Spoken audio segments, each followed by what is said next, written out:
By month 18, my brother was hauling materials on a job site, the glossy brand persona gone the McLaren out of his life, and the company no longer his to parade.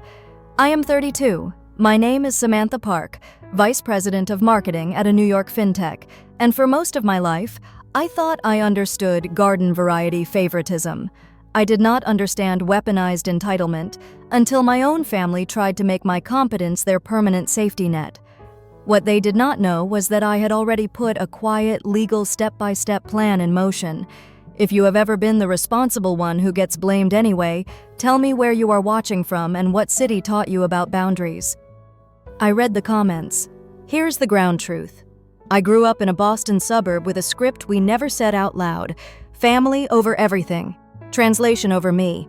Brandon, my older brother by 7 years, was the golden child, a born headline chasing a spotlight. Kyle, the youngest, was the idea guy on a couch full of opinions and short on alarm clocks. Callie, my sister, was the one person who knew how to ask, "Are you okay?" before asking for anything else. I was the responsible one.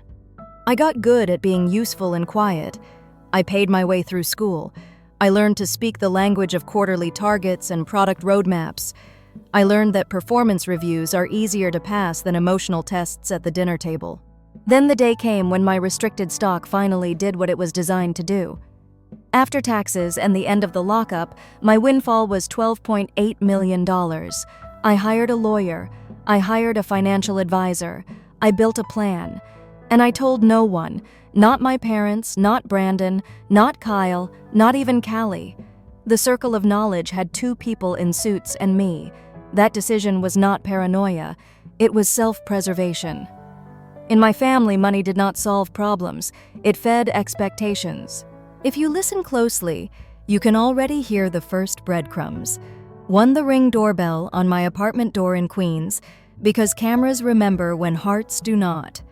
2, a private Slack channel I named Receipts, where I dropped screenshots and dates before my brain could talk me into minimizing anything. 3, a folder in my notes app titled Sunlight, because the truth behaves better in public than in shadows. I am telling you this now so that when we get to payoffs later, nothing will feel like a trick. Documentation is not drama. Documentation is dignity. I kept working like nothing had changed because on the outside, nothing had. I hit my numbers, I built teams, I said no to shiny distractions. Brandon, meanwhile, was online in mirrored sunglasses, filming job sites, and captioning "Grind harder, selling the dream of a luxury remodel empire." My parents shared his posts with a pride they rarely found for my quiet wins. Kyle had a theory for everything and a plan for nothing, which in our living room somehow counted as potential. I do not say this with bitterness. I say it with data. Looking back, the ledger was simple. I sent money. They sent advice. So here is what sets the tone for everything that follows. I am not a screamer. I do not throw glasses. I am not here to make you love me for being loud. I am here to show you how calm, careful preparation can rearrange a story that was written without your consent. I do not weaponize secrets. I weaponize facts. That matters because later when I record a conversation, I do it only in New York where one-party consent applies, and I do it after calling my attorney not because I need spectacle, but because I refuse confusion. You should also know the roles before we move. I am the narrator and the responsible one who finally stops auditioning for approval. Brandon is the golden child whose confidence is real on camera and brittle on paper. Kyle is the innocent in his own mind and the bystander in mine. Callie is the validator and eventually the anchor.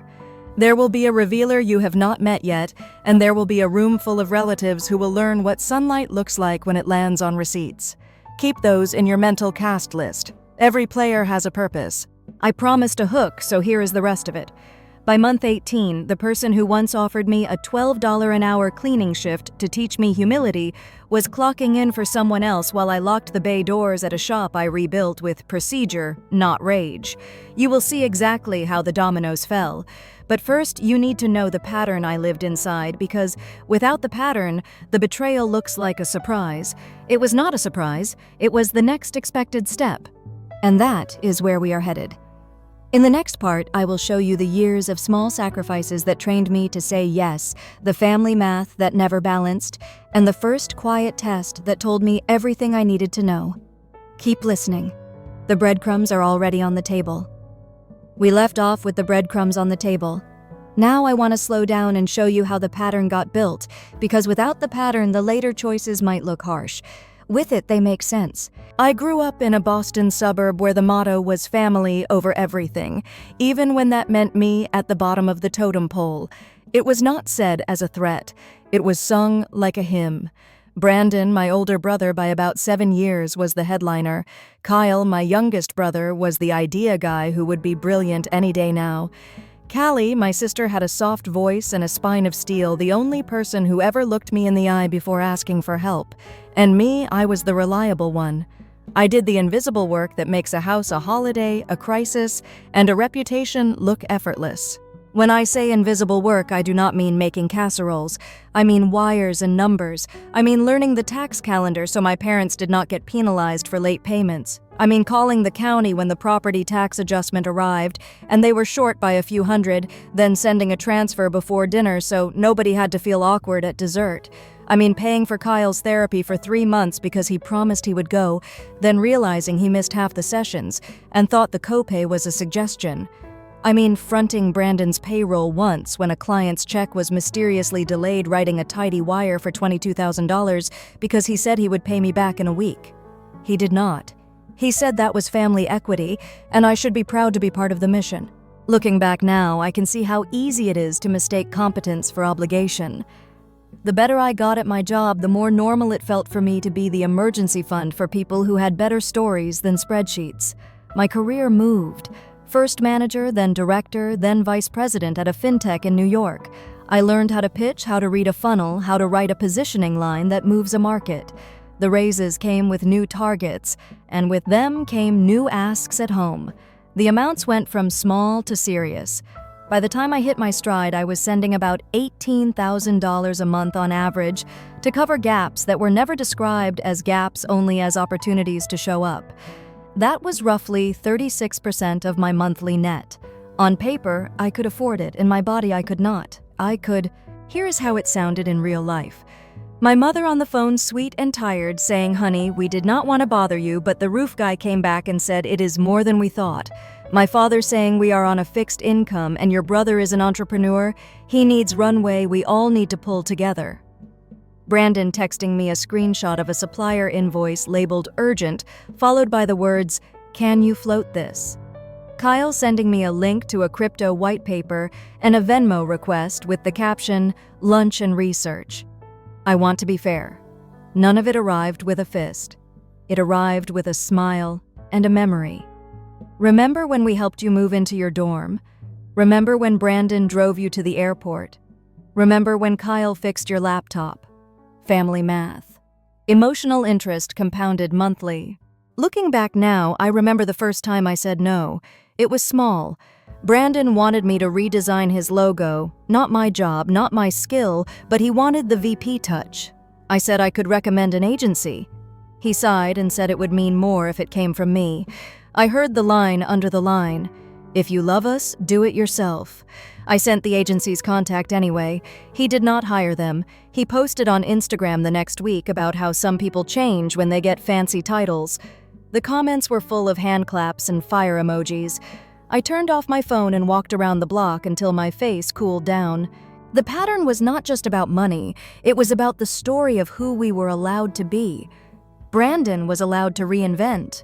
He tried luxury remodeling, then podcasting about hustle, then a consulting offer he said he could not refuse. Kyle was allowed to explore. He was learning to code, then studying markets, then considering joining a startup if the culture was right. Callie was allowed to be kind, which meant allowed to be tired. I was allowed to be useful. When I tried to be anything else, the air got thin. At work, I was praised for clarity. At home, clarity was insubordination. I learned to translate. I would say, "I love you," and then I would attach a budget. I would say, "I cannot do that," and then I would offer a smaller version. Every no had to be wrapped in a yes to survive the dinner table. There were bright spots. When my company announced the path to an initial public offering, I felt for the first time like the math could finally settle. I had restricted stock units vesting on a schedule. I had a lockup to respect. I hired a lawyer. I hired a financial advisor. After taxes, when the lockup ended, the windfall was $12.8 million. I could breathe. And then I could not. Because I could already hear the story being written about that money, and I knew if I told my family, none of it would be mine. Not the dollars, not the decisions, not the story. So I kept it to myself. Not because I wanted to punish anyone, because I wanted to see the truth. The truth is quieter than a celebration. It is also clearer. When people think you have nothing, their choices are honest. When people think you have everything, their demands get dressed up as destiny. That is when the sacrifices started to look different to me. The monthly support I had been sending was not a bridge. It was a system. The system said I collected achievement and they collected benefits. The system said my promotions were a family plan. The system said my worth was in my utility. And if I stopped being useful, I would learn how quickly love can be rebranded as selfishness. Let me give you examples because specifics matter more than adjectives. One Thanksgiving, Brandon arrived late and left early, but not before asking me to review his investor deck for a new line of high-end outdoor kitchens. He wanted me to validate the market size and polish the narrative. I did it after the dishes because I was trained to be the closer. The next month, he posted the deck to LinkedIn with a caption about solo grind and no days off. My name was not mentioned. Another time, Kyle promised to help our parents with basic chores for a month if I paid his car insurance. He did week 1. He forgot week 2. By week 3, our mother was doing his list while telling me on the phone that Kyle's heart was so big. I wanted to ask if heart size comes with a calendar. I am not painting myself as a saint. I said yes more than I should. I said yes because it worked. The roof got fixed. The invoice got paid. The family text thread stayed smiley for another week. The cost was invisible until it was not. Sleep got weird. Food turned into fuel instead of joy. I started resenting holidays. If you have ever done logistics for love, you know that feeling. Looking back now, the moment that changed the light was small, quiet, and almost nothing. I caught myself apologizing to my father for not answering a call during a work presentation. He said, "We just missed you, but also Brandon had a question about a loan application and needed your social security number. He had put me on a form without asking because we are family and it would be faster that way." I did not yell. I froze. Then I said, "No, do not sign anything with my name on it." He said I was making a big deal out of paperwork. That was the day I opened a folder in my Notes app and named it Sunlight. Here is where those breadcrumbs I mentioned start to matter. I already had the Ring camera at my apartment in Queens. I already had the private Slack channel I called Receipts. Into those buckets, I started dropping facts. Dates, amounts, screenshots, text threads labeled family over everything, and group chats where jokes about my supposed big city ego were mixed with requests for money. The goal was not to build a case in court. The goal was to tell the truth to myself without editing. As the file grew, the pattern became harder to deny. Brandon's business looked louder than it was solvent. The cars in his videos were leased through corporate structures. The captions were pure confidence. The invoices were pure chaos. My parents' phrase, "We will pray," had become a banner they waved when they wanted me to accept the outcome they had already chosen. Kyle's latest plan always required a small infusion now for a larger return later. Callie did what she could, which was a lot, and never asked for anything she did not need. I kept paying for a while. I kept being the bridge even as I was building my own island. Then one afternoon after a quarterly review went well and I walked back to my desk with a coffee I did not need, I realized I wanted certainty more than I wanted harmony. Harmony was me doing quiet math to make other people's chaos look like providence. Certainty was a test. That is the pivot. You can hear it right. The mind slows, the body steadies, no speeches, no threats, just a question I needed answered without spin. If they thought I had nothing, would they help? If they thought I had fallen, would they reach? I did not want to guess. I wanted to see it in daylight. So I designed a stress test. It was simple on purpose. No theatrics. I would tell my family I had lost my job. I would say my card might be shut off. I would ask if anyone could spare $1,000 for rent. Not a lifetime. Not a miracle. Just a bridge. The ask was small enough to be possible and big enough to be revealing. I practiced the sentence out loud so I would not telegraph the experiment. I wrote it down so I would not back out. I put the ring notifications on so I could capture whatever came next without rewriting the memory later. In a minute, I will tell you exactly how each person responded. Spoiler, the pattern held, and it told me everything. But before we do the play-by-play, remember the point of part 2. I am not the hero for paying. I am not the villain for stopping. I am a person who learned that boundaries are not a betrayal. They are a map. And once you have a map, you can leave the maze. Now we move into discovery, the experiment, the messages, the offer that changed the temperature of the room. Stay with me. What they did not know was that the minute they answered my small question, they also answered a bigger one I had been too loyal to ask. We ended with a plan, a simple stress test. Say I lost my job. Say my card might be shut off. Ask for $1,000 to bridge rent, small enough to be possible, big enough to be revealing. I sent the text on a Wednesday night. Then I put my phone face down and took a walk around the block so I would not read it like a lawyer looking for loopholes. First reply my parents. We will pray, honey. You are strong. God will open a door. No money, no offer of a couch. A blessing and a boundary I did not ask for. Second reply, Brandon. Sister, I can help you build character. I have after-hours cleaning at the showroom. $12 an hour. Late nights. If you want to learn hustle.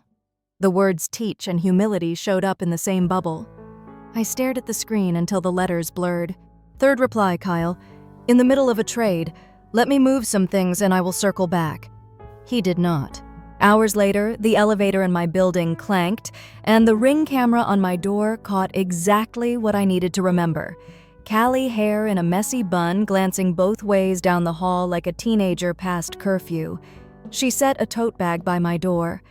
Inside a blanket, a Metro card, and $120 in cash. She did not knock. She whispered, "You are not alone," into the air, and walked away.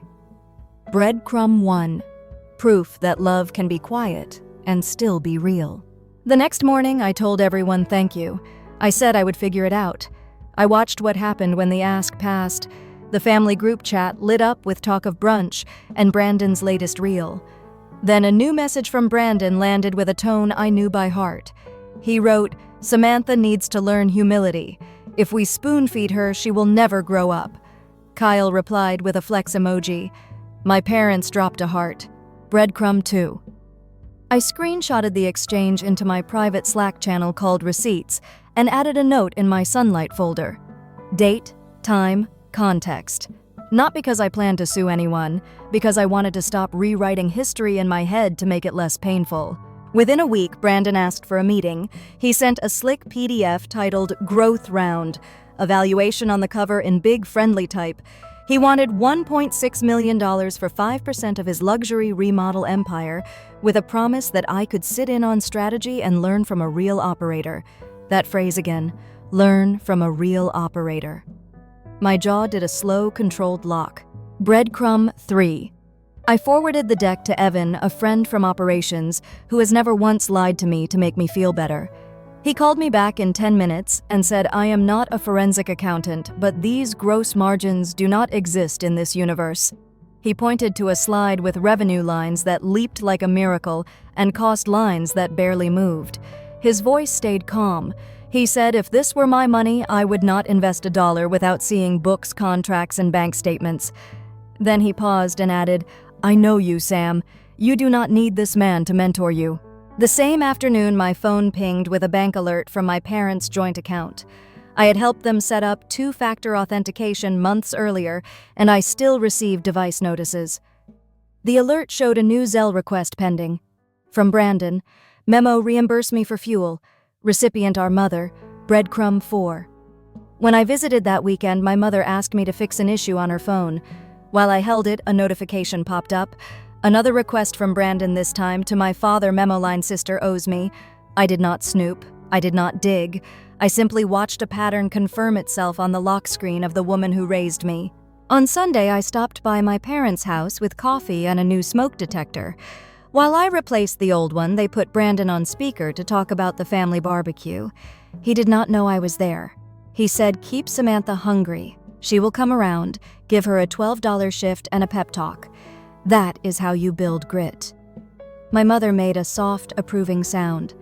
My father said, "We are praying." I stood on the step stool, staring at the ceiling plate, feeling the screws in my fingers turn into facts. Breadcrumb 5. Overheard words. No theory. No guesswork. Just the sentences people say when they think you cannot hear them. I drove back to Queens in a silence that was not empty. It was precise. Looking back now, that was the moment suspicion turned into certainty. The test had worked. The answers were clear. Help for me was a lesson. Help for Brandon was destiny. 2 days later, another breadcrumb walked in on its own. A subcontractor named Manny, who had done work for Brandon before, showed up at my shop in Long Island City where we were restoring a classic car and turning it electric. He was dropping off a part for a friend of a friend and recognized my last name. He asked, "Are you related to Brandon Park?" I nodded. He exhaled. Then he said the thing that moved this from family drama to business reality.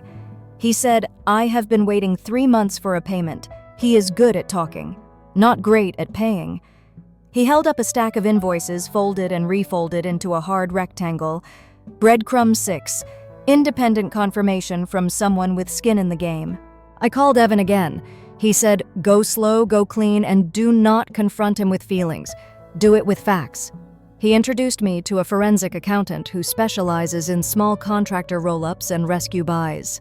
I scheduled a consult not because I had decided to buy anything, but because I wanted an adult to look at the numbers without the family soundtrack playing in the background. Meanwhile, Brandon kept selling me the dream. He texted, "This is your chance to sit at the table with me." He called me sister and boss in the same sentence, which is how people butter you up when they plan to cut you down later. He sent me reels of his office, his car, his crews. He said the best deals are done fast. Then came the document that cleared the fog. Not public, not flashy, just a quiet email from a client who had stopped answering Brandon's calls. Evan had suggested I reach out professionally as a possible future partner, looking to understand service gaps in the market. The client replied with 3 bullet points and an attachment. The bullet points were boring, which is how you know they are true. Missed deadlines, moved goalposts, mismatched invoices. The attachment was a change order history with time-stamped emails. The dates told a story I could not unsee. Internal delays had been shifted onto vendors in the paperwork to avoid penalties. Breadcrumb 7. Not gossip. Headers and timestamps. I did not confront Brandon.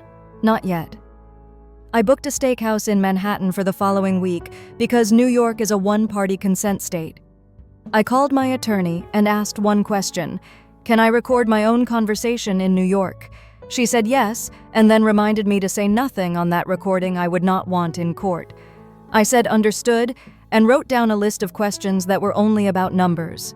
No feelings, no family, line items, margins, liens, payroll timing, vehicle leases. A calm checklist is a weapon when a tantrum would feel better and achieve nothing. Before that dinner, one more breadcrumb fell into my lap. Kyle texted me a screenshot by accident meant for Brandon. It was a meme about me being the big city sister who thinks she is better than the family.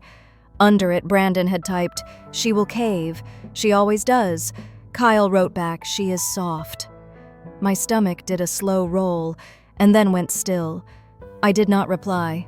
I saved the image to sunlight and reminded myself of the point of evidence.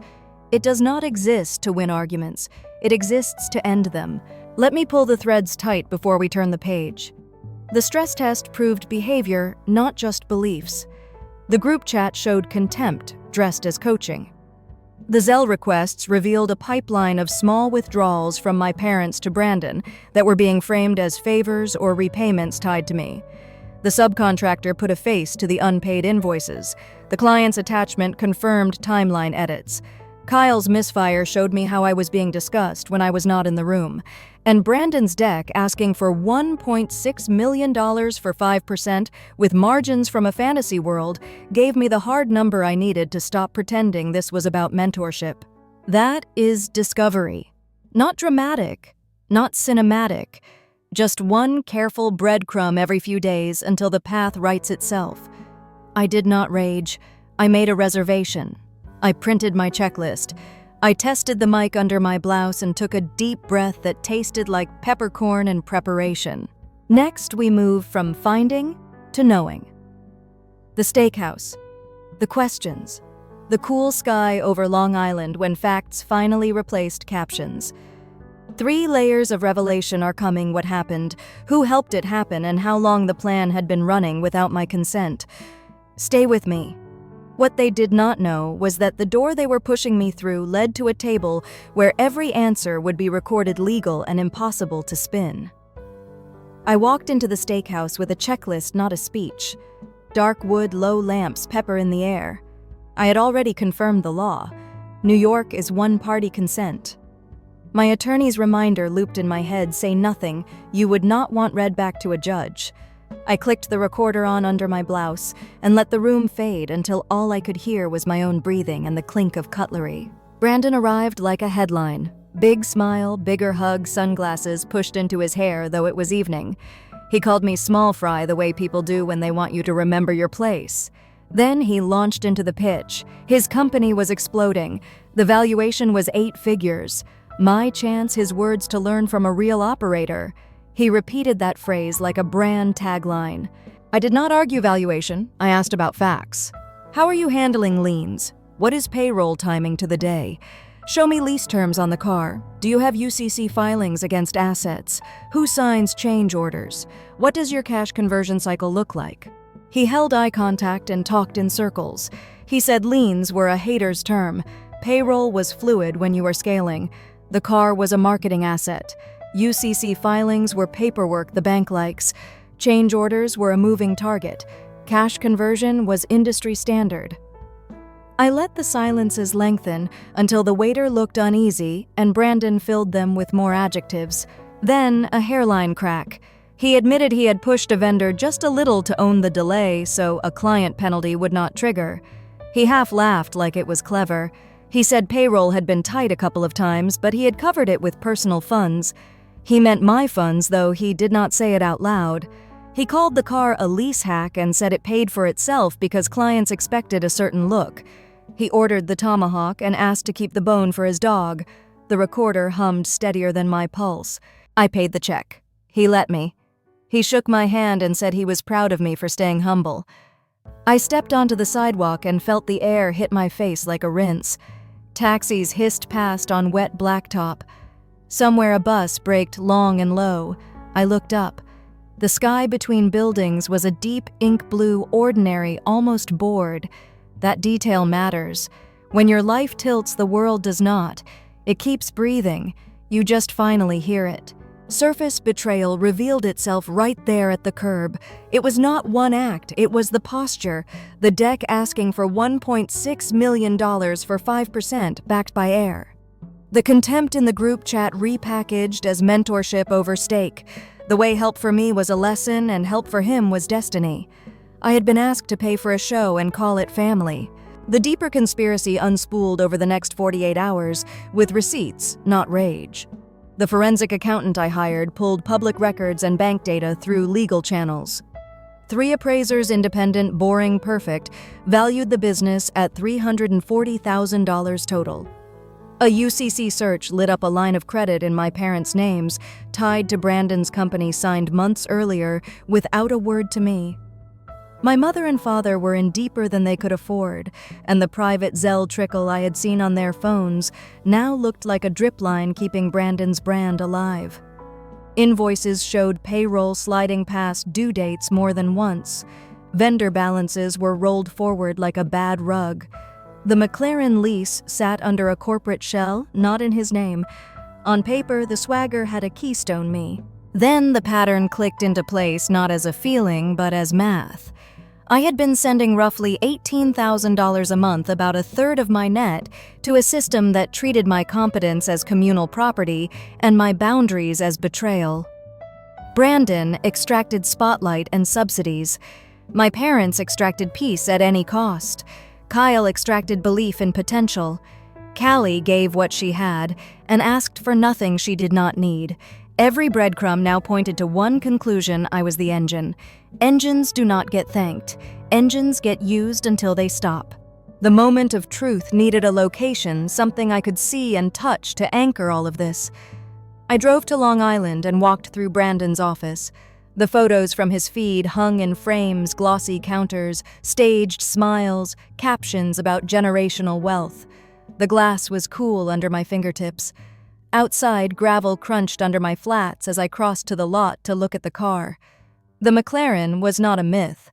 It sat there sleek and unsympathetic. Sun hit the windshield and bounced hard. I remember thinking again, the sky is still blue. Ordinary, unimpressed. That was the point. Facts do not care about captions. Back at my place in Queens, I laid the breadcrumbs out like a map on my kitchen table. The stress test texts, the ring clip of Callie's midnight tote with $120, and a blanket. The group chat line where Brandon wrote, "I needed to learn humility." The accidental meme from Kyle calling me the big city sister who thinks she is better. The Zelle request to my parents with memo lines that said, "Reimburse me for fuel" and "Sister owes me." Manny's folded invoices and his careful voice. The client's change order history with timestamps that did not lie. The steakhouse audio where Brandon used the words lease hack and admitted payroll had been tight. The UCC filing with my parents' signatures. The 3 appraisals all landing near $340,000. When you put them together, the picture was not dramatic, it was simple. He was underwater. They were enabling. I was the plan. I do not do impulsive. I do decisive. The decision was this: I would end the plan by writing a new one. If Brandon wanted me in the business, then I would be in it on terms that protected the people who actually worked and paid, not the people who posed and posted. I would make an all-cash offer at the real number. I would require clean books, keys, and control. I would set the title on the car straight to the leaseholder and remove it from his reach. I would bring in systems, not speeches. And if he wanted a role, he would have one with responsibilities, a clear salary, and no card that could turn vibes into debt. Before I slept, I called my attorney. I said I am going to make an offer to buy 100% at $340,000 contingent on a standard diligence list. I want employment terms drafted for a project manager role at $85,000 base, no corporate credit, no special privileges. She asked if I was ready for the fallout. I said I was ready for the quiet. Awakening is not fireworks. It is a ledger finely balancing. It is a body that stops apologizing. It is a woman who walks into her own kitchen, turns off every notification, and writes a list that starts with the word execute. Next, we move from knowing to acting. The calls, the contracts, the locks and passwords, the repo that made a hole where a highlight reel used to be. No shouting, no chaos, just gravity doing what gravity does. What they did not know was that the moment I chose facts over feelings, the ending wrote itself. Awakening only matters if you act. I acted quietly. First, the offer. All cash $340,000 for 100% of Brandon's company, contingent on a clean diligence list. Employment for Brandon as a project manager at $85,000 base. No corporate card, no special privileges, performance goals in writing. My attorney drafted the documents. He signed. I wired. We closed. Day 1, control the basics. Locks changed. Passwords rotated. Admin rights moved. Vendor list verified. Payroll run on time. Subcontractors paid in the order work was completed, not the order people yelled. The McLaren leased through a corporate shell was documented. We served notice of default and scheduled repossession. No drama. A tow, a clipboard, a signature. Gravel under the lift and a sky that did not care. Day 2. Capture evidence. Priya from IT, now on my team, ran an email header audit on disputed schedules. Timestamps showed internal delays, masked as vendor errors. I preserved everything PDFs call summaries, calendar, invites, the steakhouse audio recorded in New York under one-party consent. Every file went into a folder labeled Sunlight with a simple naming convention so nothing could be lost or twisted. Day 3, set structure. I moved Callie into operations with training and a 12-month path to Chief Operating Officer. We implemented Notion for documentation and Monday for project tracking. Weekly stand-ups, clear owners, written decisions. Dave and Manny, reliable tradesmen who had weathered the chaos, got benefits and predictable schedules. Within 1 quarter, our net promoter score rose by 18 points because predictability beats charisma. Day 4, remove temptation. Corporate Amex turned off. Expense approvals centralized. Vehicle policies standardized. Brandon shifted to a hot desk like everyone else. His title changed to what he could actually do: manage projects. He could earn more by hitting milestones. He could not buy status with debt. Day 5, protect the perimeter. My lawyer filed fraud alerts with the credit bureaus for 90 days on every line that had ever brushed my name. We removed me as cosigner anywhere I had been added without explicit consent. A line of credit that tied my parents to Brandon's business was closed, penalties paid, damage contained. We sent a cease and desist through counsel when my parents texted about undoing what you did to your brother.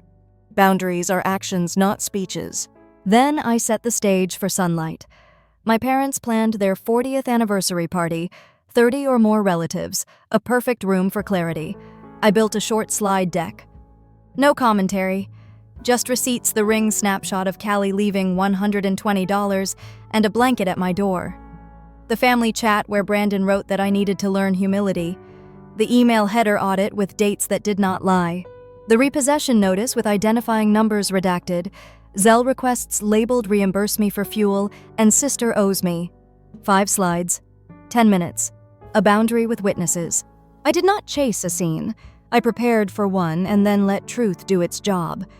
The consequences arrived like gravity. In the office, Brandon struggled with accountability. A client confronted him about a shifted timeline. We showed the header audit. He went on a performance improvement plan. He signed it in front of HR. A week later, he tried a power move. He walked in and said, "I want my old role, my old pay, and my card back." I said, "No. You can stay as a project manager under the plan, or you can resign." He chose to resign. Online, he posted about leaving to pursue a stealth venture. The comments clapped. Then vendors replied with small claims filings and timestamps. A subcontractor linked a resolved payment after our team made it right.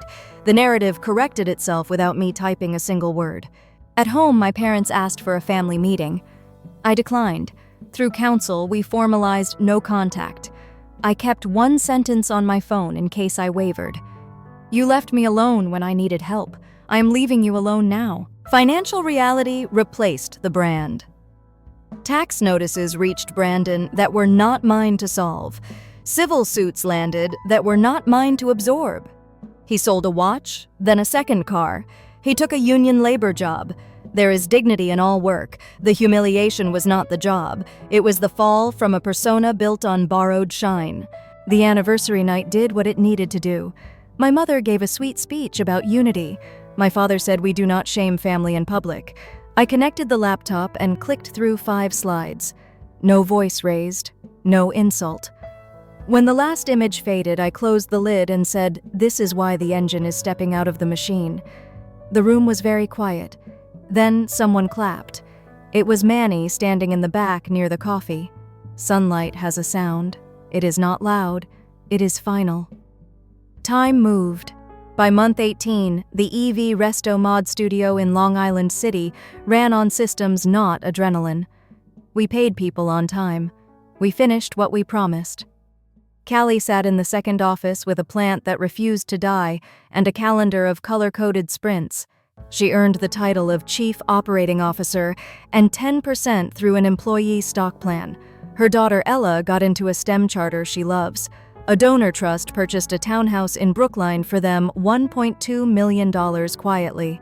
The donor was me, I told her a year later. She cried, and then she laughed, and then she asked for the paint color list because being safe made her practical. As for me, I stopped auditioning for love. I invest in character and I fire for patterns. I still help, but now the help is anonymous, and the budget has a line called peace. The biggest shift is not that I punished anyone. It is that I stepped out of roles I never agreed to play. If you are standing where I stood, here is the map. Sacrifice, betrayal, awakening, revenge, justice, peace. Not movie chapters, just days of the week stacked in the right order. Document everything. Speak calmly, act legally, let gravity work. Have you ever had to choose between the family you were born into and the family you are building? Tell me your city and your moment. I read the comments. If you want more stories where receipts beat rumors and preparation beats performance, subscribe. Around here, we do not confuse silence with consent. We prepare, we act, and we let the sky absolutely indifferently blue remind us that the world keeps going when you finally make a different choice.